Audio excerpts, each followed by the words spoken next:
పువ్వులు కోసి మాల కట్టే వ్యక్తి చెట్టుకి ఎలాంటి హాని కలగకుండా మృదువుగా పుష్పాలను గ్రహించే విధంగా మనం ఇతరుల దగ్గర అవసరాలని గ్రహించాలి. ఆ అవసరాలు తీరిన తర్వాత వాళ్ళకి కృతజ్ఞతగా ఉండాలి. ఎందుకు అంటే పుష్పాలు కోసుకున్న వ్యక్తి చెట్టుకి మళ్ళీ నీళ్లు పోస్తాడు కదా, అదే విధంగా ఉండాలి. సమాజంలో పరస్పరం సహకార భావం అనేది ఎప్పుడూ ఉంటుంది. దానికి అవసరం అనే పేరు పెట్టక్కర్లేదు. అవసరానికి వాడుకునే వ్యక్తి అని ఎప్పుడు అంటారో తెలుసా అండి? సహాయాన్ని పొంది తిరిగి సహాయం చేయకపోతే మనం ఆ మాట అనాలి. కనుక మనిషి అలా ఉండకూడదు.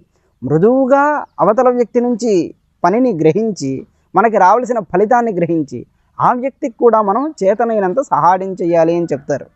అలా ఉండాలే తప్ప, అనగా పువ్వులు కోసే వ్యక్తిలాగా మృదువుగా ఉండాలే తప్ప బొగ్గులు తయారు చేసేవారు మొదలకంట చెట్టుని నరికినట్లుగా ఒక వ్యక్తి విషయంలో ప్రవర్తించకూడదయ్యా. అలా ప్రవర్తిస్తే అది దురాశ అవుతుంది. దానివల్ల